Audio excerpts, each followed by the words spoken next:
Hello बच्चों, तो चलिए इस प्रश्न को पढ़ते हैं। एक स्थिर एवं चिकने गोले के उच्चतम बिंदु से एक कण इसकी सतह पर फिसलना प्रारंभ करता है। जब इस कण का गोले की सतह से संपर्क छूट जाता है, उस समय कण से गुजरती हुई त्रिज्या का ऊपर की ओर के ऊर्ध्वाधर से बनाया गया कोण ज्ञात कीजिए। ठीक है, तो हमें यहाँ पे कोण ज्ञात करना है। तो प्रश्न में आगे बढ़ने से पहले इस प्रश्न से संबंधित जो मुख्य अवधारणा है उसकी हम चर्चा कर लेते हैं। तो देखो, मुख्य अवधारणा क्या हो जाएगी।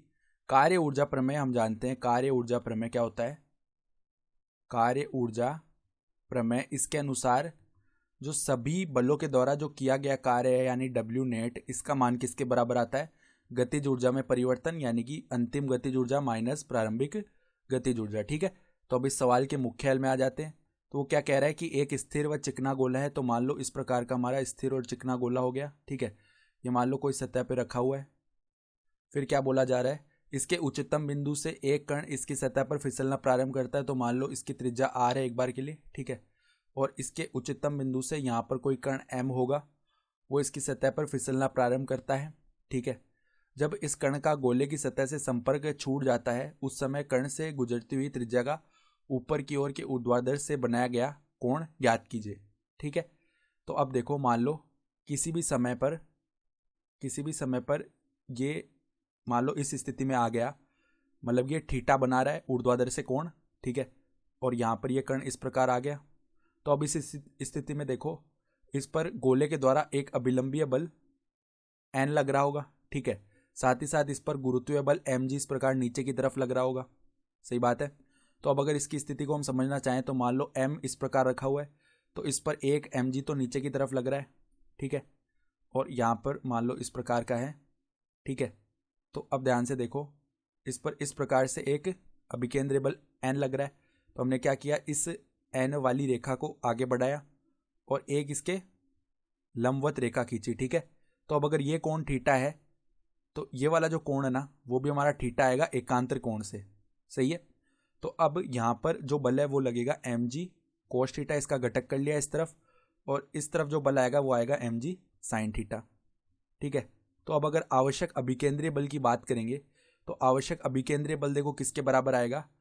एम जी कोस थीटा, मतलब अभिकेंद्रीय बल इस वृत्त के केंद्र की ओर लाएगा ना इसको, तो M G cos theta minus में क्या आ रहा होगा? एन, और ये किसके बराबर आ जाएगा? अभिकेंद्रीय बल, यानी कि एम वी स्क्वायर बट्टा में आर के बराबर आ जाएगा।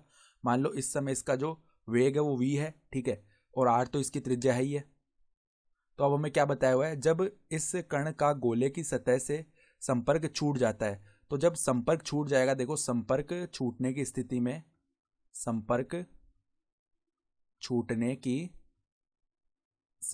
छूटने की स्थिति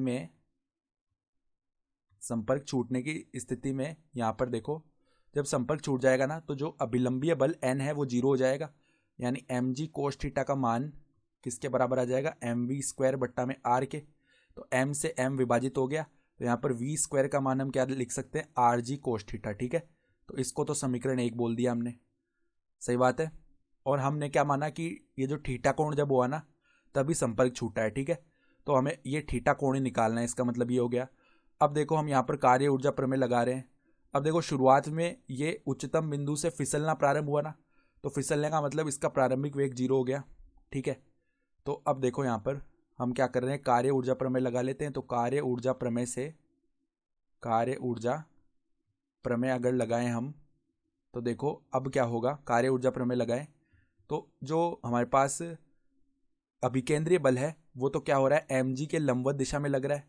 ठीक है, तो हम एम जी की दिशा में कार्य ऊर्जा प्रमेय लगा रहे हैं। ठीक है, तो इसका जो विस्थापन है वो कितना हुआ है? देखो, कण का विस्थापन की बात करें तो यहाँ पर लंब डालेंगे हम, तो कण का जो विस्थापन है वो हमारा किसके बराबर आ जाएगा? अगर इस बिंदु को हम ए बोलें, इस बिंदु को अगर हम बी बोलें यहाँ पर, तो ए बी का मान अगर हम लिखना चाहें तो वो क्या आएगा? देखो, पूरी तो आर है, तो आर में से घटा देंगे हम, आर का कोस थीटा करेंगे।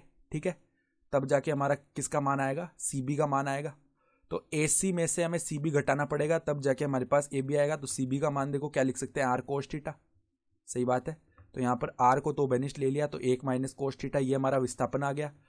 सही है, और नीचे आ रहा है ना, तो विस्थापन नीचे की तरफ है और बल भी नीचे की तरफ ही लग रहा है। तो जो कार्य है वो क्या आ जाएगा? एम जी, यानी बल गुणा बल की दिशा में विस्थापन, तो एम जी आर गुणा में 1 माइनस कोस थीटा, और बराबर में देखो जो हमारे पास अंतिम गति जुड़ जाए वो 1/2 mv² है और प्रारंभिक गति जुड़ जाए तो 0 हो जाएगा, क्योंकि यहाँ पर वेग ही 0 है। ठीक है, तो यहाँ पे यही आने वाला है आधा mv², तो m से तो m विभाजित हो गया, यानी v² का मान क्या आ जाएगा, v² बराबर में 2gr गुणा में 1 माइनस कोस थीटा, ये मान आ गया।